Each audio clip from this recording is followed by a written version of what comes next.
Sup guys, welcome back. Maverick here, bringing to you episode 5 of Darwin's Game. So, how should I decide whether or not to proceed with this series, right? If you guys have seen my last episode, in the end I talk about, a lot of the stuff that, honestly I just can't quite get over in terms of the logical consistencies and whatnot. Not only that, but I don't feel that Kaname is a protagonist that I can identify with, at least up to now.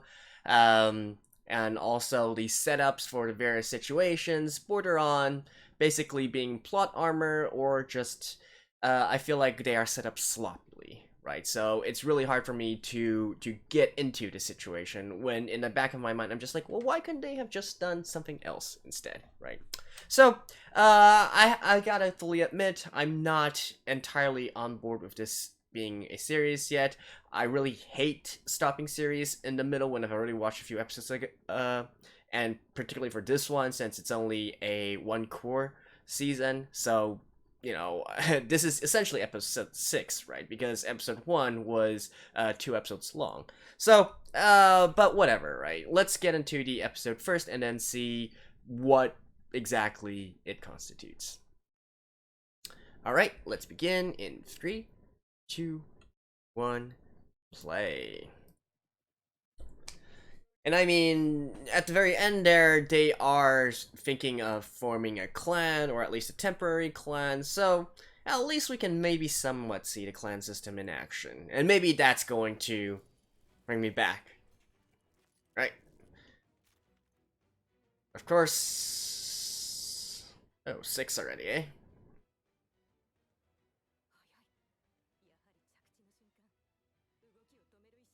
Is when you're dead.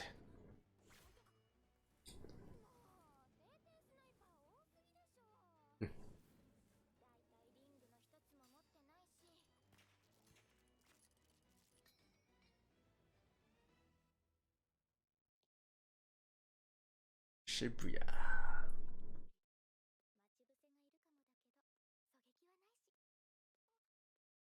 Oh, it's the next character.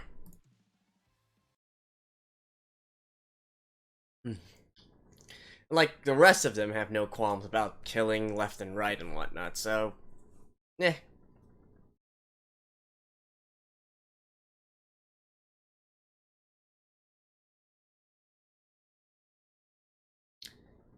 Speaking of which, the florist isn't that guy, is he?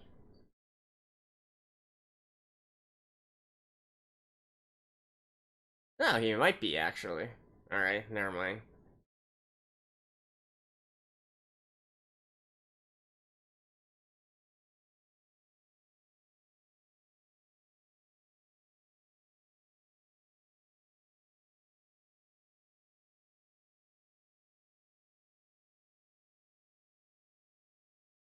If nothing else, I do enjoy this opening.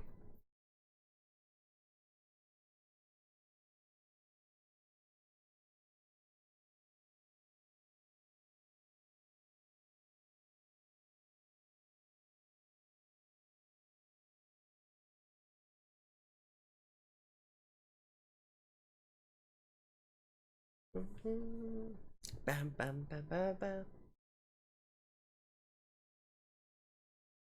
You and I. Aquarium. Oh, that's interesting.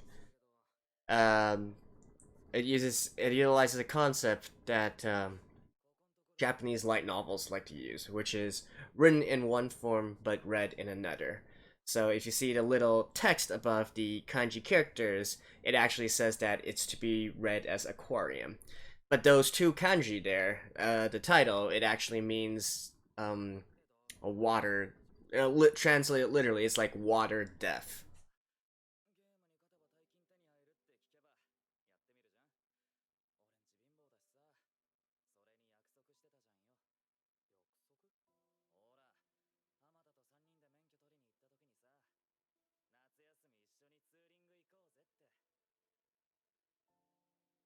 All right.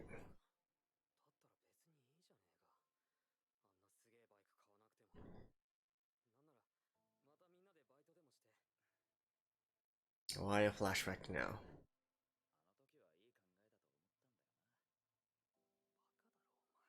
Again with that butterfly.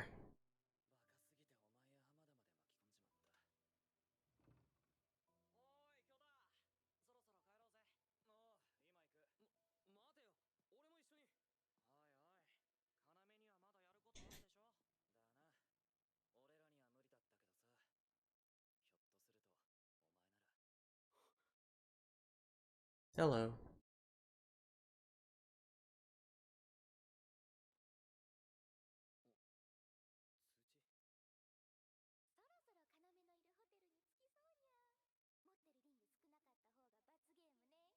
あ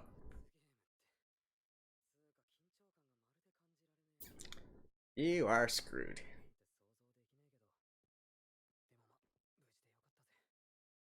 I mean, she did get picked off by you.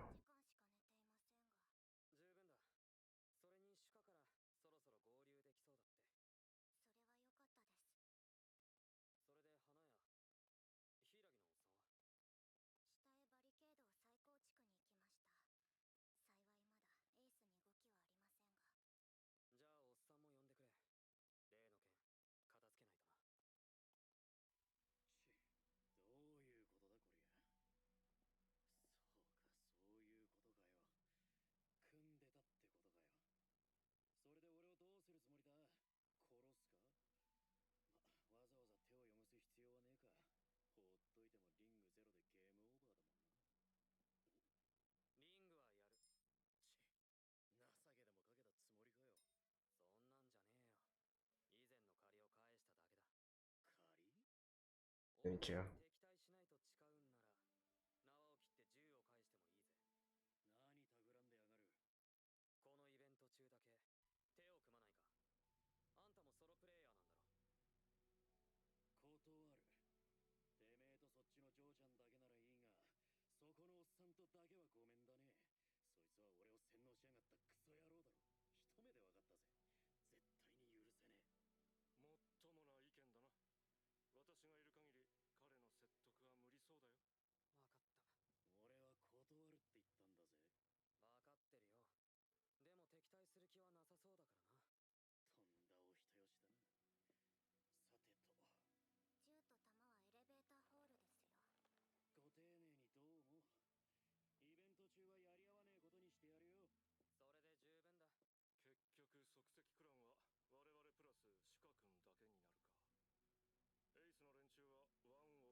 Hmm.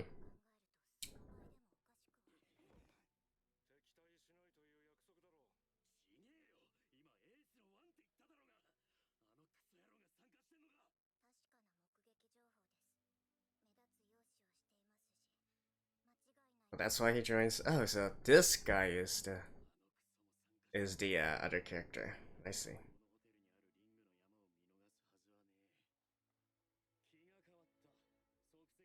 But why is the florist here? Does that mean he's gonna get killed pretty soon?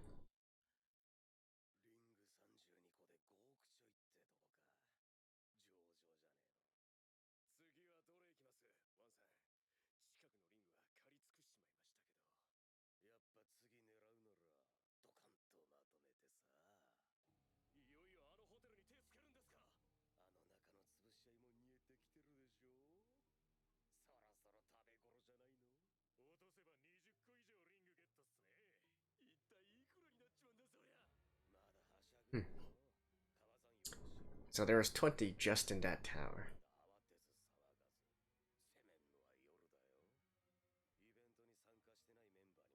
But I mean, I do like that they're playing this correctly, right? When you have a clan, you have more members on your same side. What you should do is secure a place to be your stronghold first.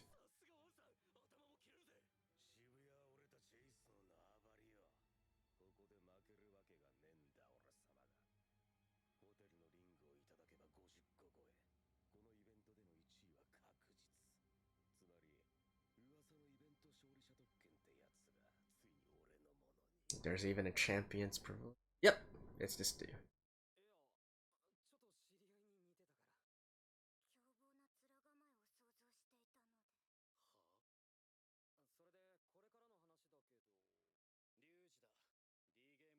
Huge. ところで、俺以外の連中はどうした？私がそれなりに負傷させてしまいましたから、リング3個だけ渡して解放しました。Really? 主義だな。 I. 肝心の作戦の方を話せよ。作戦ってほどのもんじゃねえけど、ここにまだ15個のリングがある。ヒイラギのおっさんのシギルでこのホテルを要塞化。このリングを狙ってくるやつを迎え撃つ。なるほど。だが罠に飛び込んできてくれるバカがいるかね。別に来ないなら、ここにあるリングでノルマクリアじゃないですか。でも多分来ますよ。いえ、間違いなく。確かに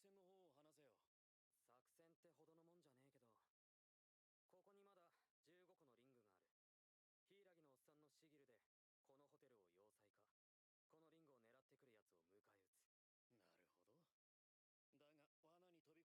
5万で強欲な野郎だ。で、報酬の分配は？リングですが、残ったのは15個。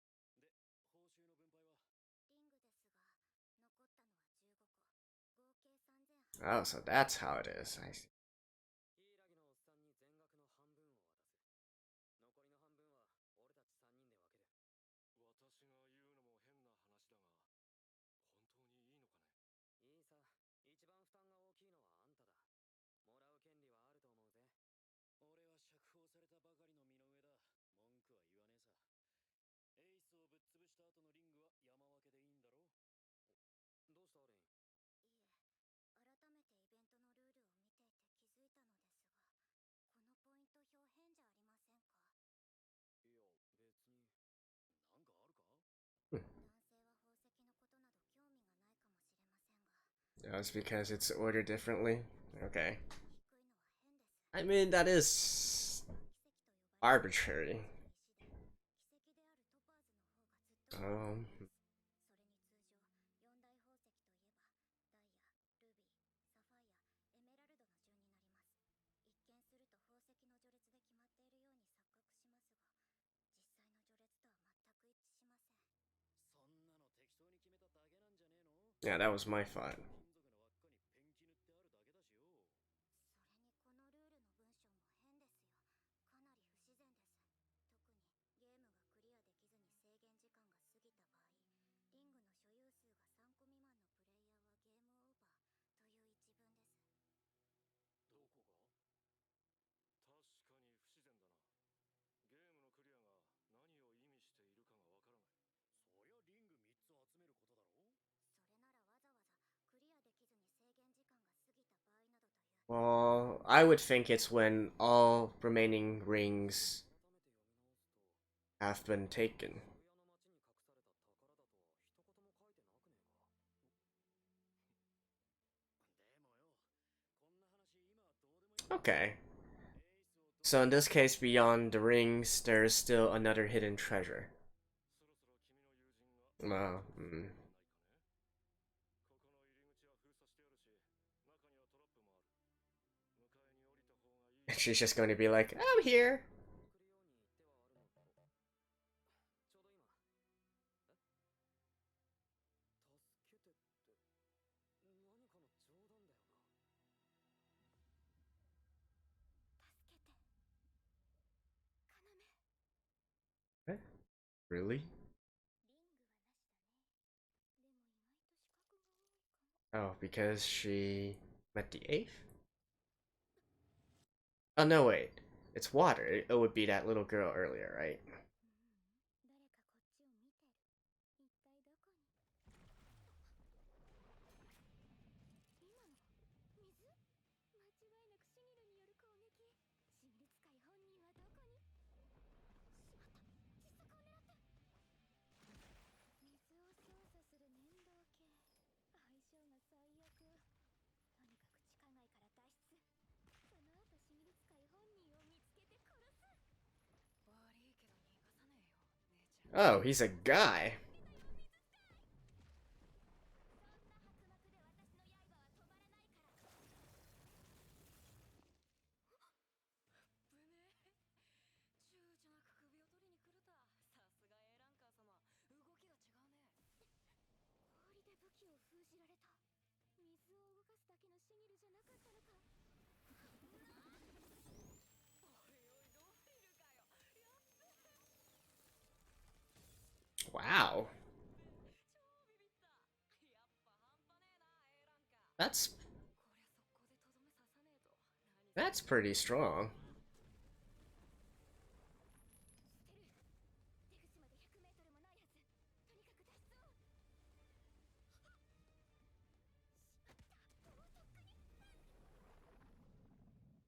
Hmm. 助けてって But wouldn't that already be a little bit too late? こ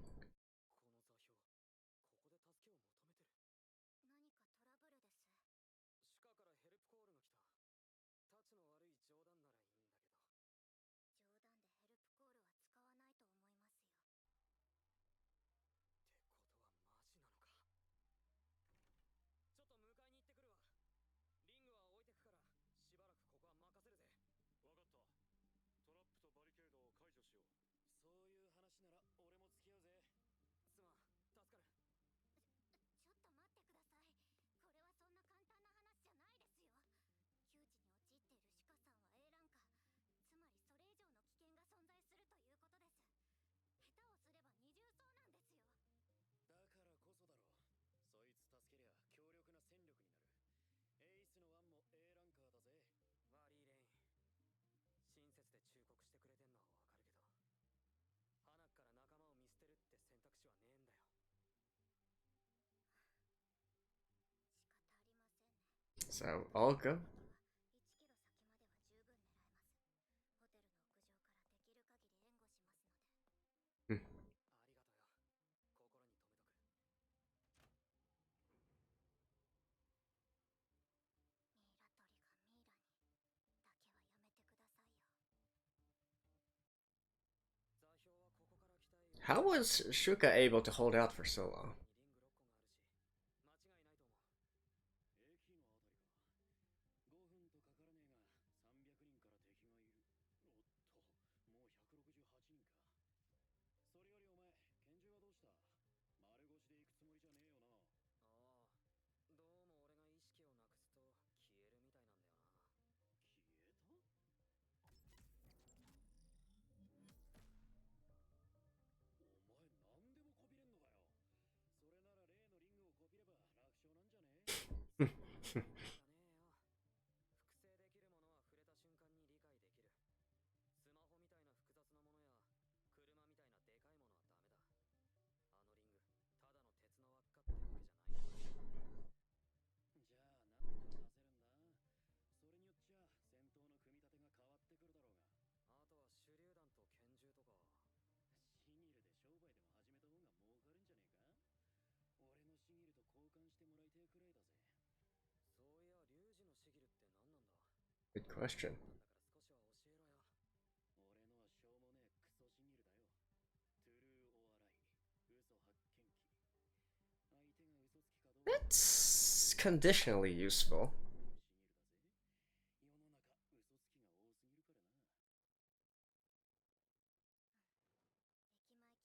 の Huh. Is that also why he's able to tell 思った以上にいい狙撃 that Kaname was not going to kill him? エース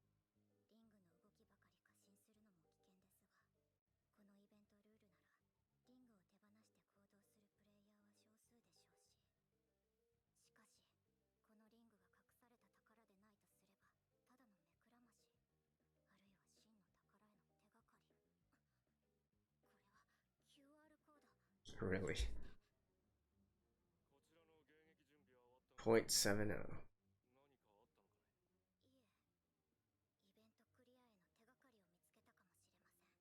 がかりを見つけたかもしれません。これは何かの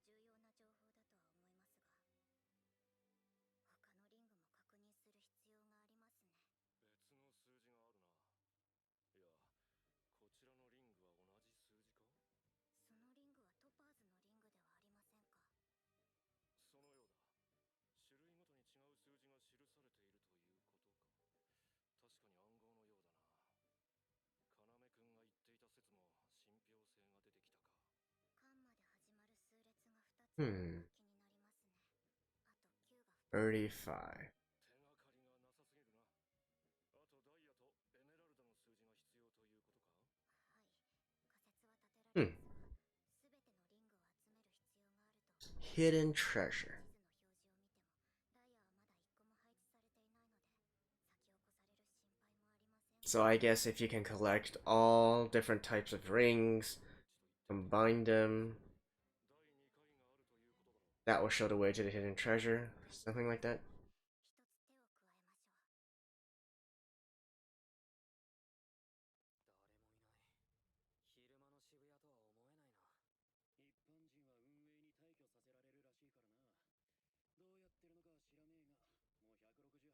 ったか？そんだけってこった。渋谷を選挙とは贅沢なゲームだよな。命がチップ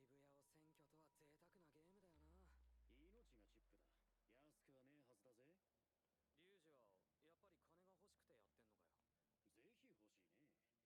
安くはねえはずだぜ。リュウジはやっぱり金が欲しくてやってんのかよ。ぜひ欲しいね。欲しくないなんていうやつは金持ちか成人か嘘つきのどれかだな。俺はどれでもねえぞ。じゃあ変態だ。せめて変人ぐらいにしといてくれ。 Well, it wasn't actually his fault. 哀れな変人だ。生き延びてせめて金持ちになれればいいな、変人。敵か。さあな、参加者ってことは間違いねえだろ。そこの柱の陰にいるやつ、武器捨てて出てきな。さもないとこっちの怖い兄ちゃんが爆弾を投げるぜ。どっちが怖い兄ちゃんだよ。そっちが攻撃しないなら俺らも攻撃しない。だから出てきてくれないか。ごめんなさい。爆弾投げないでください。武器は持っていないのです。 Something to act on now? レインより年下に見えるぞ。 Huh. ガキだからって油断すんな。 Is she able? I guess she might have two personalities in her. かもし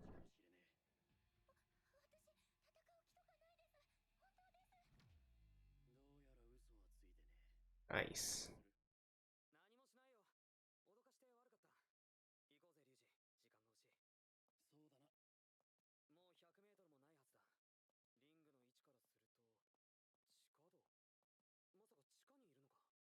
もう100メートルもないはずだ。リングの位置からすると地下道。まさか地下にいるのか。ごめん、悪いけど今急いで。そっちの地下道は危ないので。何か知ってるのか。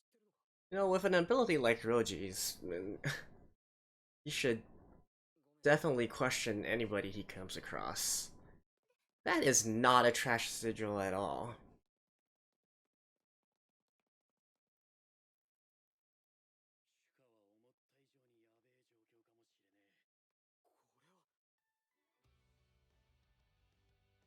これは What? Really? An ending here? 全部水分。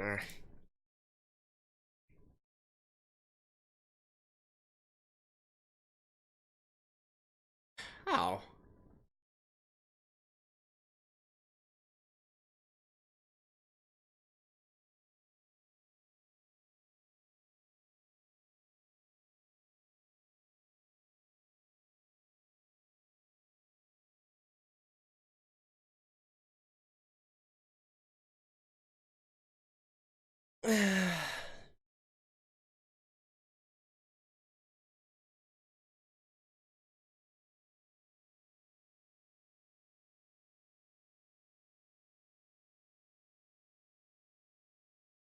Mm.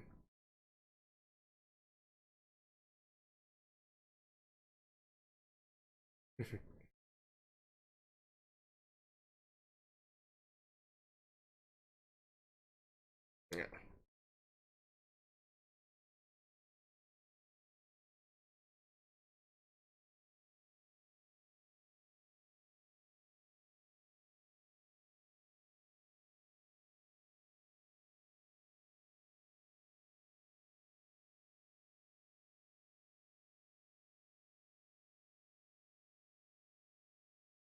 Uh,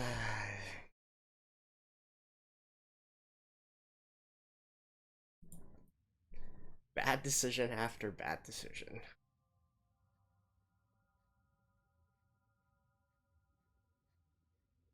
Oh. 水が氷のように冷たい。もう意識を Well, he certainly did a pretty shitty job at trying to kill her. もできたのに目的も果たせずにここでゲームオーバーか。私が死んだら要は泣いて And if you're already there, why don't you just hook yourself out of the water?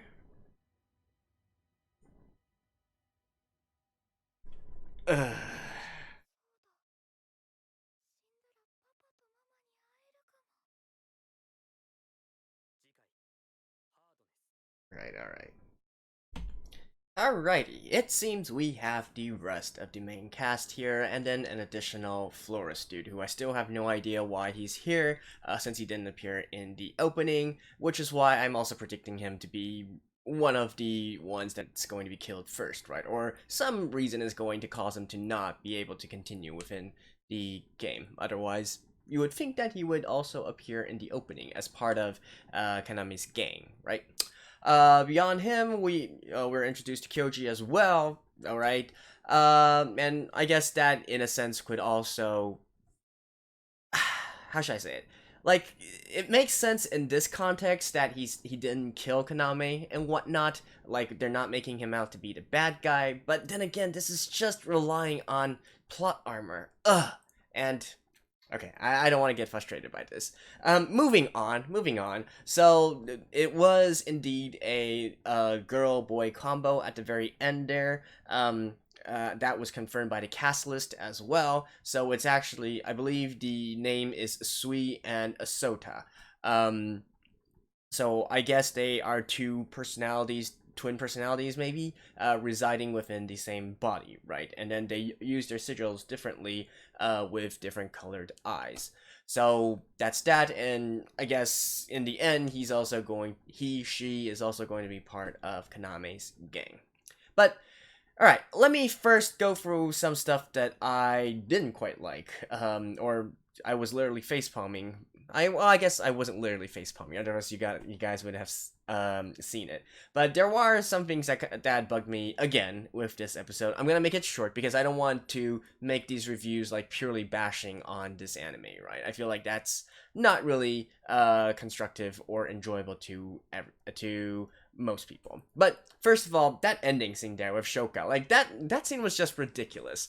Like, if you are already hanging on to a sign that's hanging off from the roof of the underground shopping district, and you're cold in the water, could you not like hook yourself up and then maybe put your body onto the sign?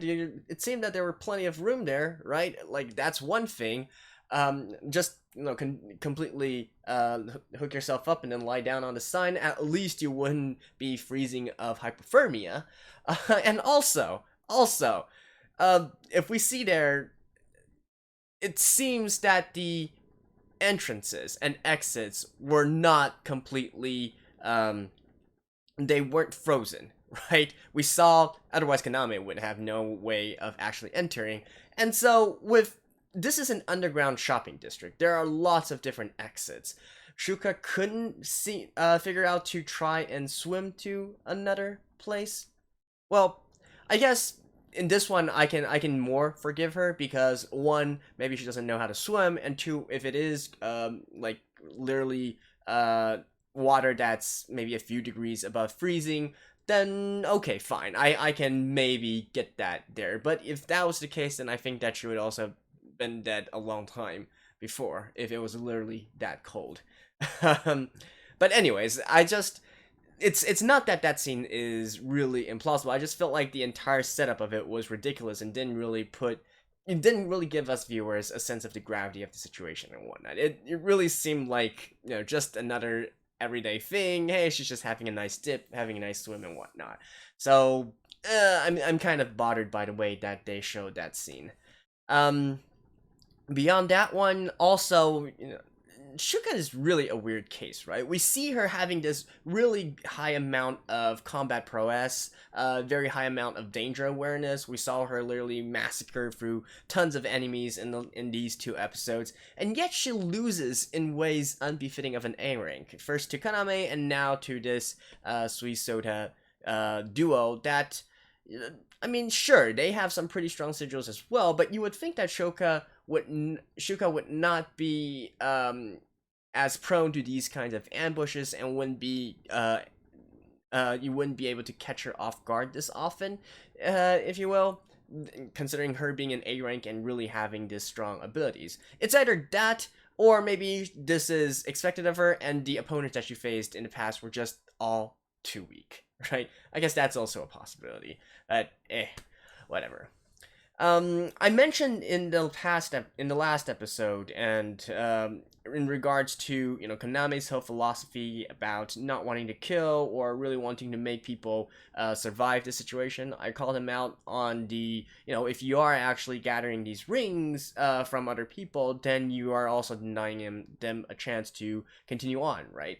However, here, however misguided I personally think it may be, they are indeed distributing the rings to the other people, and Rain actually did not kill the others, she just simply wounded them, right? Okay.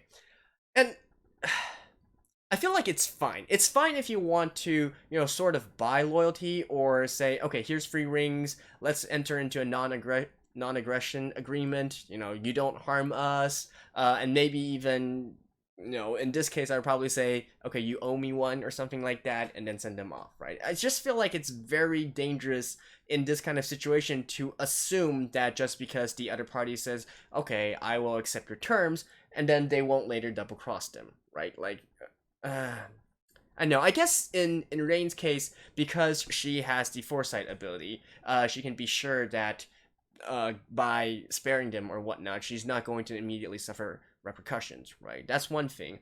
Another thing is, with Roji joining the team, I feel like that if they are going to try and continue to do this kind of stuff, non-lethal ways of defeating enemies, and then maybe turning them into allies, or at least not bothering the protagonist anymore, Roji's ability, his sigil, would be very invaluable to this whole process. I really don't agree with him saying that his sigil is trash. That is like one of the strongest abilities you can have, right? Though, to be fair, it requires people to work in a team. So again, that is why it is very good to have a clan, because you can have these non-combat abilities, these more utility-oriented abilities that can benefit people in a very large way, right? So again, another case for you can't go about this game alone, you really need to team up with other people, form a clan, whatever, right?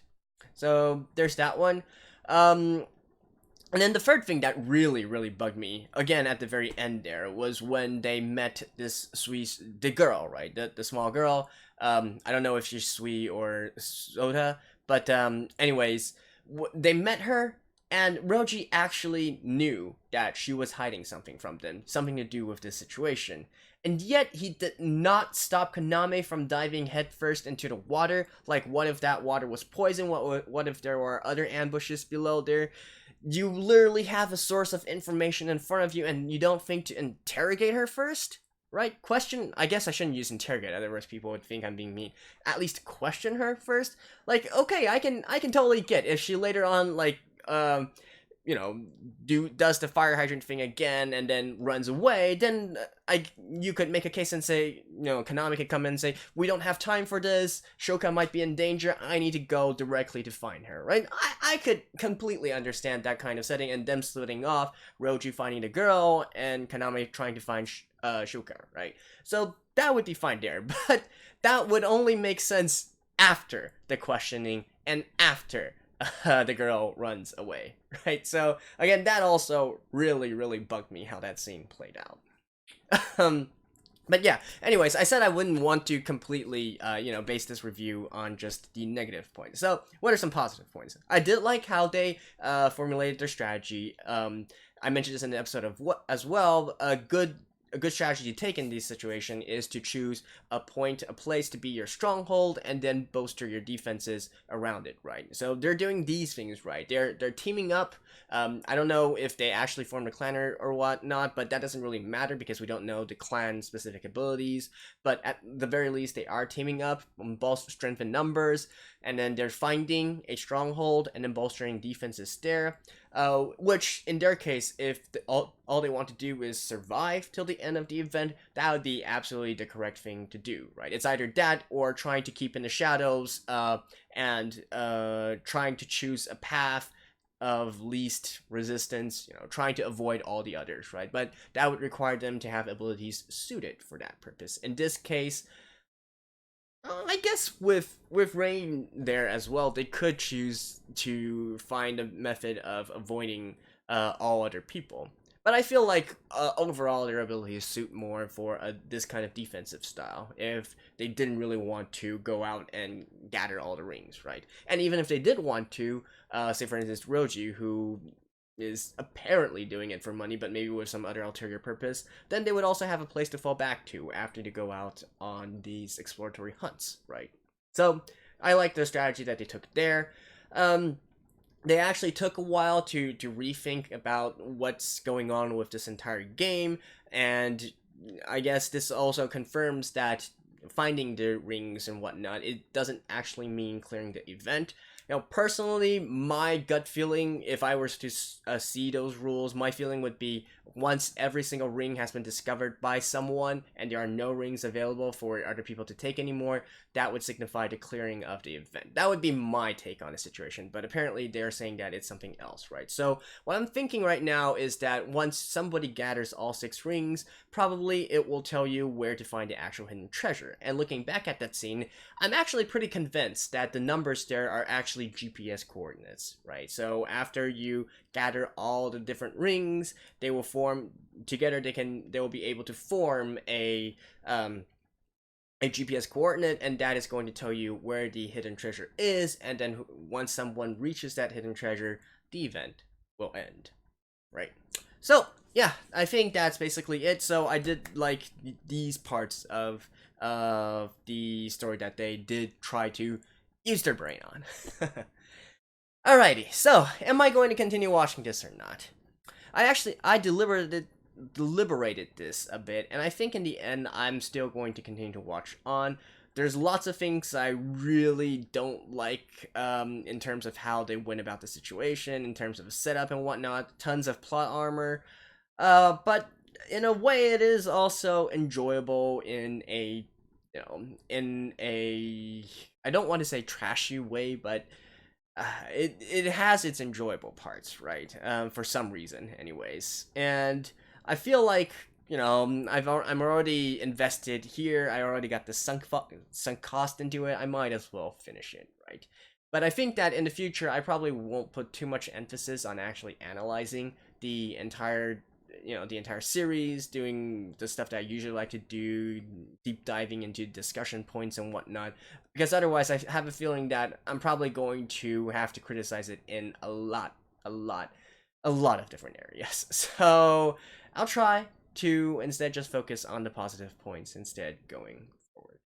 Unless you guys want me to point out the stuff that I find illogical as well. Maybe some people would like to hear me on that. If you are subscribed to this channel, you probably will.